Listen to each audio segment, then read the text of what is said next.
आप सभी को जय मसीह की। प्रभु आप सभी को आशीष दे। आज हम परमेश्वर के वचन से जानेंगे कि आज हमारे हृदय रूपी भूमि कैसी है। मतलब जब परमेश्वर का वचन हमें सुनाया जाता है या हम जब ग्रहण करते हैं तो उस समय हमारा हृदय परमेश्वर के वचन के कैसे साथ साथ काम करता है या नहीं करता, या हम इग्नोर कर देते हैं या हम छोड़ देते हैं या तुरंत वचन पर चलने की कोशिश करते हैं, या सिर्फ हम कानों की खुजली मिटाने के लिए सुनते हैं, या फिर 30-60 नहीं वरन 100 गुना 1000 गुना फल ला लेकर आते हैं। अब ये हमें चेक करना है हमारे हृदय रूपी भूमि कैसी। जैसे कि वचन बताता है, लिखा है मरकुस 4 अध्याय उसकी 4वीं आयत में, बोने वाला वचन बोता है। अब बोने वाला वो व्यक्ति है जो परमेश्वर की ओर से वचन सुनाता है या सुसमाचार प्रचार करता है या कोई वचन शेयर करता है। ध्यान रखना, बोने वाला वो व्यक्ति है। और आगे लिखा है, जो मार्ग के किनारे हैं जहाँ वचन बोया जाता है, ये वे हैं जब उन्होंने वचन तो सुना लेकिन शैतान तुरंत आकर वचन को जो उनमें बोया गया था उठा ले गया। मतलब जब परमेश्वर के दास या परमेश्वर की दासी ने वचन रूपी बीज किसी के हृदय पर, किसी व्यक्ति के जीवन में, चाहे वो मसीह है चाहे वो अविश्वासी, किसी के लिए वचन रूपी बीज बोया, जब वचन का मतलब परमेश्वर का सुसमाचार अगर किसी को सुनाया, सबसे पहले ये जो भूमि है, इस भूमि की जगह हमें अपने आप को रखना है, क्योंकि ये परमेश्वर का वचन हर एक व्यक्ति के लिए है। और ये भूमि है जो वो हमारे हृदय रूपी भूमि है, चाहे हम अन्य जाति हैं चाहे हम कोई विश्वासी हैं। क्योंकि ये वचन हम कितना ग्रहण करते हैं, कितना नहीं ग्रहण करते, या ऊपर ऊपर से सुनते हैं, या सिर्फ एक कान से सुनकर एक कान से निकाल देते हैं, या हम सिर्फ अच्छा लगने के लिए सुनते हैं, या हम टाइम पास करने के लिए सुनते हैं, ये हमारे हाथ में है। तो ये परमेश्वर का वचन एक्चुअली हमसे बात कर रहा है, ताकि हम अपने आप को जांचें और परखें और हम अपने आप को करेक्ट करें और हम वो फलवंत भूमि बने जिसमें 30-60 नहीं वरन 100 गुना 1000 गुना फल लाए और फल पर्वों में बना भी रहे। से जाने के लिखा है कि बोने वाला वचन बोता है जो मार्ग के किनारे के हैं जहाँ वचन बोया जाता है, ये वे हैं कि जब उन्होंने सुना, मतलब परमेश्वर का वचन तो सुन लिया लेकिन शैतान तुरंत आकर वचन को जो उनमें बोया गया था उठा ले गया। अब इसका सबसे बड़ा कारण क्या है कि मतलब एक व्यक्ति परमेश्वर के वचन को सुन तो लेता है, मतलब बहुत अच्छा तो लगता है, सुन तो लेता है आसानी से, लेकिन वो वचन हृदय में पूरी तरीके से पकड़ क्यों नहीं बना पाता। इसका सबसे बड़ा कारण क्या है कि शैतान मनुष्य के हृदय में से वो वचन कान में से, मन में से कैसे चुरा कर ले जाता है कि मनुष्य इसमें बना नहीं रह पाता। सबसे बड़ा कारण इसका है, आकर इसीलिए ले जाता है कि हमने वचन को हल्के में लेने की कोशिश करी। जैसे उदाहरण के तौर पर मैंने किसी को बताया या आपने किसी को बताया कि भाई देखो, यीशु मसीह के नाम से ना प्रार्थना करने से मुर्दे जिंदा हो जाते हैं, बीमार चंगे होते हैं और सभी प्रकार की समस्याएं लोगों की खत्म होती हैं, आश्चर्य कर्म होते हैं, और जो अंधे हैं वो देखते हैं, जो गूंगे हैं वो बोलते हैं, बहरे सुनते हैं, लंगड़े चलते हैं, और ये बड़े बड़े आश्चर्य कर्म प्रभु यीशु मसीह के नाम से होते हैं। तो अगर ये वाली बातें अगर किसी व्यक्ति को बताई जाती है ना कि भाई प्रभु यीशु मसीह के नाम से भी ऐसे ऐसे काम होते हैं, तो लोग है ना हल्के में लेते हैं ऐसी बातों को। मतलब सुन तो लेते हैं लेकिन ऐसी बातों पर मनन नहीं कर पाते, बातों पर पूरी तरीके से विश्वास नहीं कर पाते, क्योंकि उन्होंने अपनी तरफ से कोई कदम नहीं उठाया होता और ना ही इन बात का अनुभव लेने की कोशिश की होती। इसी कारण सबसे पहला कारण यही होता है कि सुनकर छोड़ देते हैं, इग्नोर कर दिया जाता है। इसीलिए वो वचन जो उनके जीवन में बोया गया है उसको शैतान उठा ले जाता है। क्योंकि यहाँ पर साफ लिखा है, मैं एक बार फिर से पढ़ देता हूँ कि बोने वाला वचन बो देता है जो मार्ग के किनारे के हैं जहाँ वचन बोया जाता है, ये वे ही हैं कि जब उन्होंने वचन तो सुना लेकिन शैतान तुरंत आकर वचन को जो उनमें बोया गया था उठा ले जाता है। अब शैतान उस वचन रूपी बीज को, उस सामर्थी वचन को उठाकर इसीलिए ले जाता है उस व्यक्ति के जीवन में से, क्योंकि वो मनुष्य अपनी तरफ से कर्म करने की कोशिश नहीं करता है, क्योंकि लिखा है कि कर्म बिना विश्वास मरा हुआ है।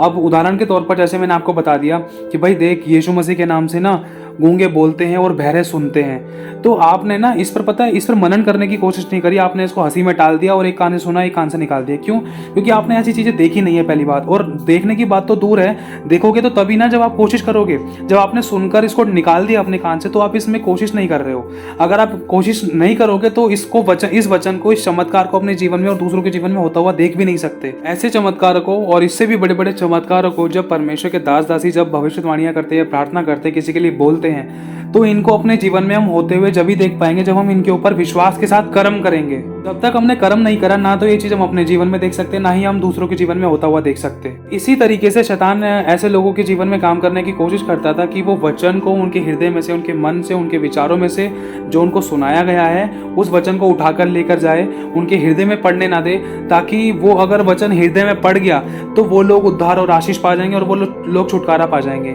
और यही शैतान की सबसे बड़ी चाल है। वो यही तो तो चाहता है कि परमेश्वर का वचन लोगों तक ना पहुंचे, अगर वो पहुंच भी रहा है तो लोग उसमें बने ना रह पाए। यही शैतान की चाल है। तो एक बार फिर से पढ़ देता हूँ। इसमें लिखा है कि बोने वाला वचन बोता है जो मार्ग के किनारे के हैं, जहां वचन बोया जाता है, ये वे हैं कि जब उन्होंने सुना, मतलब जब उन लोगों ने परमेश्वर का वचन तो सुना, लेकिन शैतान तुरंत आकर वचन को जो उनमें बोया गया था उठा ले गया। मतलब शैतान अपने काम को करने के लिए तुरंत तत्पर रहता है, तैयार रहता है। लेकिन जिस व्यक्ति ने परमेश्वर के वचन को अगर सीरियस ले लिया तो शैतान उसका कुछ नहीं बिगाड़ सकता। अगर उदाहरण के तौर पर मैंने आपके लिए भविष्यवाणी कर दी, प्रोफेसी कर दी, या परमेश्वर के किसी दास ने आपके लिए कर दी, अगर आपने उसको विश्वास से ग्रहण कर लिया और विश्वास के साथ आपने कर्म भी करा और उस बात के लिए प्रार्थना करी और उस विश्वास के साथ आप घर पे वापस चले गए और उस विश्वास को लेकर बैठे हो, हाँ प्रभु जो बोला गया है वो होगा, क्योंकि तू सच्चा परमेश्वर है, तूने ऐसे काम पहले भी किए हैं, तू आज भी करने की सामर्थ्य रखता है, तो इस बात की गारंटी है उस काम को, उस चमत्कार को होने से कोई दुनिया की ताकत नहीं रोक सकती। क्यों? क्योंकि उसमें आपने अपने हिस्से का काम, मतलब क्या, विश्वास के साथ कर्म भी करा है और उस चमत्कार को अपने लिए ग्रहण भी किया है। वरन ग्रहण करने के साथ साथ आप उस पर लगे भी हुए हो, आपने अपनी इच्छा और आशा और विश्वास परमेश्वर पे रखा भी है। आपने उसको हल्के में नहीं जाना, सुनकर अनसुना नहीं किया, आपने उसको इग्नोर नहीं किया, आपने ये नहीं सोचा कि हाँ भाई ऐसे कैसे हो सकता है, ऐसे तो हो ही नहीं सकता। अगर आपने ऐसा नहीं सोचा तो ध्यान से समझना, अगर आपने ऐसा नहीं सोचा तो आपके जीवन में जरूर चमत्कार होगा, दुनिया की कोई ताकत नहीं रोक सकती। लेकिन अगर आपने हल्के में ले दिया, अरे ऐसा कैसे हो सकता है, गूंगे तो बोल ही नहीं सकते, जो बचपन से गूंगे हैं, बहरे हैं, अंधे हैं, वो तो देख ही नहीं सकते, ऐसा तो हो ही नहीं सकता, ऐसे कैसे हो सकता है, यीशु मसीह के नाम से ऐसे कैसे हो सकता है। अगर इन बातों को लेकर अगर हम अविश्वास दिखाएं या शक को लेकर बैठे या इन बातों को सुनकर अनसुनी कर दें या इग्नोर कर दें, तो इसमें हम खुद शैतान को मौका देते हैं कि वो वचन को जो हमारे हृदय रूपी पर बोया गया है या हमारे मन के लिए बोया गया है या हमारे लिए वो सुसमाचार जो सुनाया गया है, जो चमत्कार की बातें हमारे लिए बोली गई हैं, सुनाई गई हैं, कि हम उसको ग्रहण ना कर पाएं। यही शैतान की चाल है। और उन बीजों को, उन चमत्कार के मोतियों को, उन बातों को, उन भविष्यवाणी को शैतान उठा कर ले जाता है, क्योंकि वो वचन ही हमारे लिए प्रतिज्ञा है, तो वो वचन के बीज को ही उठा ले जाता है। और दूसरी भूमि कैसी है, अब हम आगे जानेंगे। हमें अपने आप को जांचना है इन वचनों से कि हमारी हृदय रूपी भूमि कैसी है और हम कैसा बर्ताव करते हैं वचन के साथ, और हमारे जीवन में चमत्कार क्यों नहीं होता है, अगर होता है तो उसको हम देख क्यों नहीं पाते हैं। तो अब दूसरी भूमि कैसी आगे लिखा है, वैसे ही जो पथरीली भूमि पर बोए जाते हैं, ये वे हैं जो वचन को सुनकर तुरंत आनंद से ग्रहण कर लेते हैं, परंतु अपने भीतर जड़ ना रखने के कारण थोड़े ही दिनों के लिए रहते हैं। इसके बाद जब वचन के कारण उन पर क्लेश या उपद्रव होता है तो वे तुरंत ठोकर खाते हैं। तो इसमें सबसे पहली बात यह है कि भूमि बहुत पथरीली है।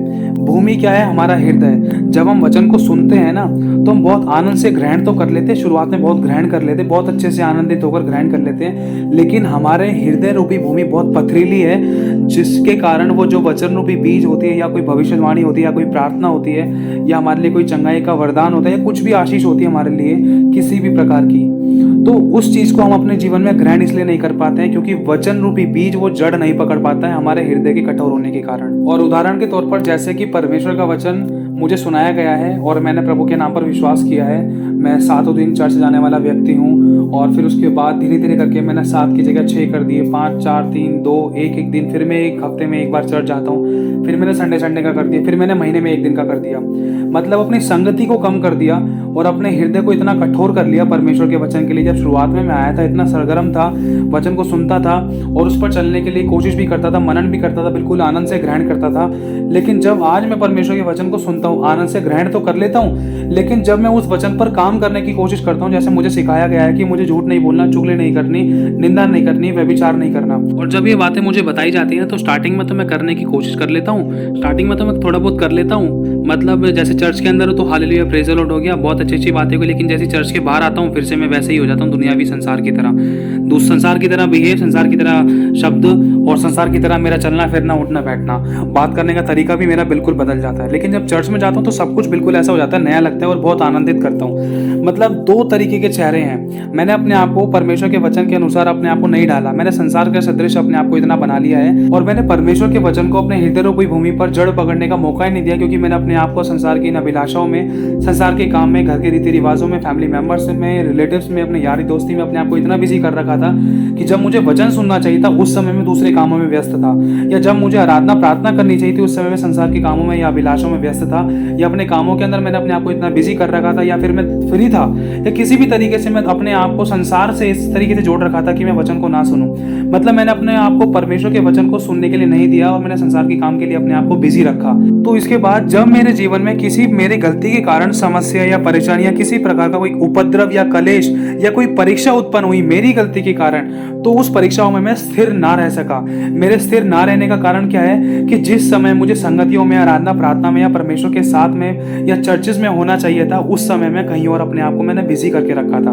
जिस समय मेरी आत्मिक उन्नति होनी चाहिए थी, मुझे मौका मिल रहा था मुझे वचन सीखने का, आराधना प्रार्थना करने का, प्रभु के लोगों के साथ उठने बैठने का, गहरी बातें सीखने का, आत्मिक युद्धों को, आत्मिक हथियारों के बारे में, वचन को इस्तेमाल करने के लेकर, प्रार्थना करने को लेकर, मेरी आत्मिक उन्नति को लेकर जब मुझे सीखने का मौका था, उस समय मैंने अपने आप को सीखने के लिए नहीं दिया। वरन उस समय मैंने अपने आप को संसारिक अभिलाषों में, संसार के कामों में इतना जोड़ लिया। एंड में जब मेरी परीक्षा हुई तो मुझे ना तो संसार बचा सका, ना तो मैं परमेश्वर के वचन को पुकार सका। क्यों? क्योंकि मेरे अंदर की जो अनाज्ञाकारिता थी, अनाज्ञाकारिता क्या कि परमेश्वर का वचन तो मुझे मिला, मैंने आनंद से ग्रहण तो कर लिया, मैं शुरुआत में आनंदित रहा कि हाँ भाई मैंने 3 से 4 दिन तक मतलब आज्ञा पालन करने की कोशिश करी, हाँ भाई मैं ये वचन को पूरा करूंगा, प्रेम भी करूंगा, माफ भी करूंगा, दया भी करूंगा, आज्ञा भी मानूंगा, झूठ नहीं बोलूंगा, चुगली निंदा नहीं करूंगा, व्यभिचार नहीं करूंगा। हम 3 से 4 दिन तक तो बिल्कुल सरगर्म रहे कि हाँ भाई मैं बिल्कुल आज्ञाकारिता हूँ और आज्ञा पालन कर रहा हूँ और मैं आशीष पाऊंगा, मैं परमेश्वर को प्रसन्न करूंगा। ये 3 से 4 दिन तक हम सरगर्म रहते हैं, हम आज्ञा पालन करते हैं। मतलब जैसे ही हमारे जीवन में कोई भी ऐसी सिचुएशन, परिस्थिति आती है, तो हम है ना, वचन में साफ लिखा है कि इसके बाद जब वचन के कारण उन पर कलेश या उपद्रव होता है तो वे तुरंत ठोकर खाते हैं। मतलब जब हमने अपने आप को मजबूत नहीं किया है, जब हमारे पास मौका था अपने आप को वचनों में, आत्मा में, प्रार्थना में और आराधना में मजबूत करने का, तो उस समय हमने अपने आप को मजबूत नहीं किया। देखो जैसे कि वचन में फिर बताया जाएगा, लिखा है वैसे ही जो पथरीली भूमि पर बोए जाते हैं ये वे हैं जो वचन को सुनकर तुरंत आनंद से ग्रहण कर लेते हैं, परंतु अपने भीतरी जड़ न रखने के कारण वे थोड़े ही दिनों के लिए रहते हैं। इसके बाद जब उन पर वचन के कारण उन पर कलेश या उपद्रव होता है तो वे तुरंत ठोकर खाते हैं। तो सबसे बड़ा कारण यही है कि एक मनुष्य के जीवन में ठोकर खाने का या परमेश्वर के वचन में स्थिर ना रहने का, क्योंकि हमने अपने आप को परमेश्वर की आराधना, प्रार्थना, वचनों के लिए और हमारी आत्मिक उन्नति के लिए परमेश्वर के साथ समय नहीं बिताया, संगति में नहीं गए। अगर जाते थे तो हमारा ध्यान कहीं और था। लेकिन जब वचन के जड़ पकड़ने का समय था, जब वचन जड़ बना रहा था हमारे हृदय में, उस समय हमने ढीलम ढाला रवैया अपनाया, बिल्कुल ढीलम ढाला चाल चलन अपनाने की कोशिश की, जिसके कारण हमने अपना ही नुकसान किया। क्यों? हमारे ढीले ढाले रवैये, ढीले ढाले चाल चलन के कारण वो वचन, सामर्थ्य वचन, भविष्यवाणी, चमत्कार, आश्चर्य कर्म वाले बीज की जड़ हमारे हृदय को पकड़ नहीं पाई। क्यों? क्योंकि हमने ढीलम ढाला रवैया अपनाया। जिस समय हमें उपस्थिति में, प्रार्थना में, आराधना में, वचनों में होना चाहिए था, वो समय हमने अपना खराब किया, संसार में लगाया, और बाद में हमें संसार से दिल लगाने के बाद कुछ नहीं मिला, हमने अपना ही नुकसान किया। फिर से वचन को पढ़ देता हूँ। लिखा है कि वैसे ही जो पथरीली भूमि पर बोए जाते हैं वे ये हैं जो वचन को सुनकर तुरंत आनंद से ग्रहण कर लेते हैं, परंतु अपने भीतरी जड़ ना रखने के कारण वे थोड़े ही दिन के लिए रहते हैं। मतलब हम स्टार्टिंग में तो सरगर्म रहते हैं, फिर उसके बाद हम फिर से ठंडे पड़ने लग जाते हैं, जिसके कारण हमारा ठंडा गुनगुनापन, हमारा ढीलम ढाला रवैया हमारे ही घात का कारण हो जाता था। और आगे लिखा है कि परंतु अपने भीतर जड़ न रखने के कारण वे थोड़े ही दिनों के लिए रहते हैं। इसके बाद जब वचन के कारण उन पर कलेश या उपद्रव होता है तो वे तुरंत ठोकर खाते हैं। मतलब आपने भी सुना होगा, क्योंकि मेरे भी सुनने में कई बार आया था कि कई बार सुसमाचार ऐसे लोगों तक भी पहुंचा है कि जिन्होंने पहले से ही प्रभु यीशु मसीह के नाम पर विश्वास कर रखा था, लेकिन उन्होंने प्रभु को छोड़ दिया। क्यों? क्योंकि सुनने में ये आया कि कुछ नहीं होता यीशु मसीह के नाम पर विश्वास करने से, चमत्कार तो होता ही नहीं, बहुत प्रार्थना कर ली, ये कर लिया, वो कर लिया, लेकिन इसके भी बहुत कारण है। आज एक मसीह, जब एक व्यक्ति वचन को जान लेता है तो उसके अनुसार हमें काम भी करना होता है। कई बार हमारी गलती के कारण क्या होता है कि लोगों तक सही शिक्षा नहीं पहुंच पाती है, और दूसरी बात यह है कि अगर सही शिक्षा पहुंचती है तो हम अपने हिस्से का काम नहीं करते हैं। जैसे मुझे किसी ने सही शिक्षा दी तो मैं उस पर सही से काम नहीं कर रहा हूँ। काम करने का मतलब है जो बताया गया है उसके अकॉर्डिंग मुझे चलना भी है, काम भी करना है, उस बात के लिए मुझे प्रार्थना भी करनी है। तो इसी तरीके से अब आगे एक और वचन पढ़ना चाहता हूँ। लिखा है, और ये जो तीसरी प्रकार की भूमि है, ये कौन सी भूमि है? लिखा है जो झाड़ियों में बोए गए हैं वे ये हैं जिन्होंने वचन सुना और संसार की चिंता और धन का धोखा और अन्य वस्तुओं का लोभ उनमें समाकर वचन को दबा देता है और वह निष्फल रह जाता है। उदाहरण के तौर पर समझने की कोशिश करना, जैसे कोई परिवार है और वो परिवार बहुत समस्या में है, घटी में है, समस्या में, बीमारी में या परेशानी में है, जब उनको परमेश्वर का वचन दिया गया, जब उन्होंने वचन तो परमेश्वर का सुन तो लिया, लेकिन संसार की चिंताओं ने कि कल क्या खाएंगे, पहनेंगे क्या, ओढ़ेंगे क्या, शादी कैसे होगी, ब्याह कैसे होगा, कर्जा कैसे चुकेगा, काम कैसे मिलेगा, नौकरी कैसे मिलेगी, हमारी शादी कैसे होगी, घर कैसे बनेगा, इन्हीं बातों को लेकर धन का धोखा या संसार की चिंताएं और लिखा है और अन्य वस्तुओं का लाभ उनमें समाकर वचन को दबा देता है। मतलब वचन को पूरी तरीके से हम काम करने का मौका ही नहीं देते हैं। हम अब वचन को तो सुन लेते हैं, लेकिन हम ये नहीं जानते कि जो वचन हमें दिया गया है वो वचन हमें यही कहता है कि अपनी सारी चिंता और बोझ मुझे दे दे क्योंकि मुझे तेरा ध्यान है। एक तो शिक्षा को लेकर बात है, पूरी तरीके से शिक्षा पहुंच नहीं पाती है, और दूसरा कारण ये है जब हमें वचन मिलता है तो हम उसके ऊपर पूरी तरीके से कर्म के साथ मनन नहीं करते हैं। हम सुनकर छोड़ देते हैं। अगर सुन लेते हैं तो हम अपने आप को इतना कहते हैं, हाय पैसा, हाय रोटी, हाय मकान, हाय उसका देना है, हाय इसका देना है, हाय ये बीमारी, हाय वो समस्या। मतलब समस्या के इतने गीत गाते गाते इतना गीत गा लेते हैं कि परमेश्वर के वचन को इतना नीचे दफन कर देते हैं कि उस वचन का अंकुर भी फूटने नहीं पाता। अंकुर मतलब एक उम्मीद भी उठने नहीं पाती कि हाँ भाई चिंता मत कर, सब ठीक हो जाएगा, प्रार्थना कर। मतलब छोटा सा भी मौका नहीं मिल पाता है वचन को काम करने का। क्यों? क्योंकि संसार की अभिलाषाओं, चिंताओं, टेंशन, घर की परेशानियों से, समस्याओं से अपने आप को इतना बोझ वाला बना लेते हैं कि वचन को काम करने का मौका ही नहीं देते। समस्या को पुकारते हैं वरन समाधान को नहीं पुकारते। समाधान क्या है? परमेश्वर का वचन। समाधान क्या है? प्रार्थना। समाधान क्या है? परमेश्वर के लोगों के साथ संगति करना, परमेश्वर की संगति करना, आराधना करना, प्रार्थना करना और उसके वचनों को पढ़ना। ये है समाधान। लेकिन मनुष्य अपने आप को इतना टेंशन, चिंता, परेशानियों में कर लेता, अपने ऊपर इतना गहरा भारी बोझ डाल लेता है कि वो सीधा खड़ा होकर सामने गर्दन करके चल भी नहीं पाता है, जिस बोझ के कारण वचन इतना दब जाता है कि इंसान को वचन और चमत्कार और छुटकारा नहीं वरन समस्या ही दिखाई देती है, जिसके वो गीत गाता रहता है कि भाई ये बीमारी हो गई, वो बीमारी हो गई, तो ठीक हो ही नहीं सकती है यार, काम तो मिल ही नहीं रहा है, या शादी हो ही नहीं सकती है, या काम तो हो ही नहीं रहा है, अब तेरा भी काम नहीं होगा, तू ठीक नहीं होगा। सो मुँह सो बातें, ऐसे बातें बोल बोल कर वचन के चमत्कार को हम अपने मुंह से खुद दबा देते हैं ताकि वो फलवंत ना होने पाए। और आगे लिखा है, और अन्य वस्तुओं का लोभ उनमें समाकर वचन को दबा देता है और वह निष्फल रह जाता है। हमारी ही गलती के कारण परमेश्वर का वचन निष्फल हो जाता है, हमारी ही गलती के कारण। और लिखा है, जब वही वचन, जब ये जो वचन बोया गया है, ये एक पहली भूमि बोया, वो आपको बता दिया, पहली भूमि पे जो बोया गया था उसको शैतान उठाकर ले गया। दूसरी भूमि पर बोया गया था वो पथरीली भूमि पर बोया गया था जिसमें हमने काम नहीं किया, ठीक है। और जो तीसरी भूमि है उसके अंदर हमने चिंताओं से वचन को इतना दबा दिया कि वो फलवंत ही नहीं हो पाया वरन निष्फल हो गया। और जो चौथी भूमि है, जब वही सेम वचन जब चौथी भूमि पर बोया गया, लिखा है, और जो अच्छी भूमि में बोए गए हैं ये वे हैं जो वचन सुनकर ग्रहण करते और फल लाते हैं, कोई 30 गुना, कोई 60 गुना और कोई 100 गुना। ध्यान से समझने की कोशिश करना। जब वही सेम वचन पहले व्यक्ति को बोया गया तो उसमें शैतान ने चुरा ली, जब दूसरे को बोया गया तो उसकी पथरीली भूमि अपने मन को इतना कठोर कर लिया। तो वही वचन जब तीसरे व्यक्ति को बोया गया तो उसने अपने आप को संसार के अभिलाषाओं, चिंताओं से इतना अपने आप को टेंशन में कर लिया, इतना समस्या के बोझ के अंदर अपने आप को दबा लिया कि वचन को फलवंत होने का मौका ही नहीं मिला। वचन का नाम ही, अंगीकार ही मुंह से अच्छे से नहीं हो पाया। अगर हुआ तो पूरी तरीके से विश्वास में बने नहीं रह पाए, या विश्वास हो ही नहीं पाया, या याद ही नहीं आया कि वचन भी किसी ने सुनाया था। इतना समस्या में, टेंशन में अपने आप को दबा लिया। और वही जब सेम वचन जब एक चौथे व्यक्ति के अंदर बोया गया, कि जब लिखा है कि जब वचन रूपी बीज बोया गया तो कोई 30 गुना, कोई 60 गुना, कोई 100 गुना। 30, 60, 100 गुना फलवंत क्यों हुआ? क्योंकि एक बात ये भी लिखी है कि ग्रहण किया। जब वही सेम वचन जब उस चौथे व्यक्ति के जीवन में बोया गया तो लिखा है उसने ग्रहण किया कि हाँ मैं ग्रहण करता हूँ कि ये चमत्कार यीशु मसीह के नाम से पाप क्षमा होते हैं। हाँ भाई मेरे पाप क्षमा होंगे, मैं ग्रहण करता हूँ कि भाई मेरा काम रुका हुआ है, कि यीशु मसीह के नाम से अगर काम बन जाते हैं, ठीक है भाई मैं ग्रहण करता हूँ, भाई मेरा काम बन जाएगा। देख भाई मेरी आंख, मैं अपनी आंख से देख नहीं पाता हूँ, अगर सच में यीशु मसीह के नाम से देखने लगते हैं तो भाई इस चमत्कार को, इस वचन को मैं ग्रहण करता हूँ। भैया मैं भी देखना चाहता हूँ, मेरे लिए प्रार्थना कर दो, मैं ग्रहण करता हूँ, मैं विश्वास करता हूँ कि मैं ठीक हो जाऊंगा। इसे कहते हैं ग्रहण करना, विश्वास से ग्रहण करना और कर्म करना, अपने मुंह से बोलना कि हाँ भाई मैं ठीक हो जाऊंगा। दैट्स कॉल्ड रिसीविंग, इसे कहते हैं ग्रहण करना। मैं फिर से बोलना चाहता हूँ, जब ये वचन, यही सेम वचन रूपी बीज, यीशु मसीह का सुसमाचार या चमत्कार या भविष्यवाणी की बातें जब इस चौथे व्यक्ति को बताई गई, जब ये सेम बातें जब पहले, दूसरे, तीसरे व्यक्ति को बताई गई, लेकिन जब चौथे व्यक्ति के पास आए तो इस व्यक्ति ने इसको ग्रहण किया एज इट इज, जैसा परमेश्वर की आत्मा के द्वारा दास दासी अभिषिक्तों के द्वारा बताया गया। उसमें ना तो कुछ बढ़ाया ना तो कुछ घटाया, वरन अपने मुंह पर चुप्पी लगाकर, क्वेश्चन के लिए कोई भी क्वेश्चन ना, मतलब वचन के लिए कोई भी प्रश्न ना करके, वरन उस वचन को, उस प्रतिज्ञा को, उस आशीष को ऐसे के ऐसे ही ग्रहण कर लिया अपने जीवन में। कि हाँ भाई, जैसे ही मैं वचन सुनूंगा, आराधना करूँगा, प्रार्थना करूँगा या यीशु मसीह का नाम लूँगा तो मेरे जीवन में चमत्कार होंगे, बीमारी ठीक हो जाएगी, समस्या खत्म हो जाएगी, कलेश खत्म हो जाएगा, मम्मी की बीमारी ठीक हो जाएगी। अगर सच में यीशु मसीह का नाम लेने से या प्रार्थना करने से अगर चमत्कार होता है तो सच में मैं विश्वास करता हूँ, मैं भी प्रार्थना करूँगा भैया, मैं भी प्रार्थना करूँगी भैया, मैं भी प्रार्थना करूँगा अपने पापा के लिए। अगर सच में यीशु मसीह के नाम से पास हो जाते हैं तो मैं भी प्रार्थना करूँगा कि जो मेरा रिजल्ट खराब आया था कि वो ठीक आ जाए, इसीलिए मैं भी प्रार्थना करूँगा।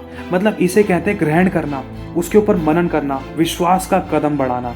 कर्म बिना विश्वास मरा हुआ है। अब समझने की कोशिश करना, मैं एक बार फिर से बताना चाहता हूँ। जैसे आपने मुझे सुसमाचार सुनाया, जैसे मैं देख नहीं पाता था और आपने मुझे बताया कि भाई आप देख नहीं पाते हो, आप यीशु मसीह के नाम पर विश्वास करो, आप देखने लगोगे। क्योंकि बहुत सारे चमत्कार ऐसे हुए हैं जिन्होंने यीशु मसीह के नाम पर विश्वास किया और उनके जीवन में काम हुआ और वो देखने लगे। धीरे धीरे करके उनकी आंखें खुलती गई और कईयों के साथ तो ऐसा हुआ जिनकी आंख की पुतली भी नहीं थी वो भी धीरे धीरे करके देखने लगे, और जिनकी आंखों की रोशनी नहीं थी उनको रोशनी मिली, जो बोल नहीं पाते थे वो बोलने लगे। जैसे ही मैंने आपके मुँह से सारी बातें, चमत्कार की बातें सुनी तो मेरे मन में कुछ उत्तेजना आई। हाँ भाई, जब उनके जीवन में हुआ है तो मेरे भी हो सकता है। ऐसा कौन सा प्रभु है? बहन मुझे बताओ क्या करना है। मैं अचानक उत्तेजित होकर बोलने लगा, भाई मुझे बताओ क्या करना है।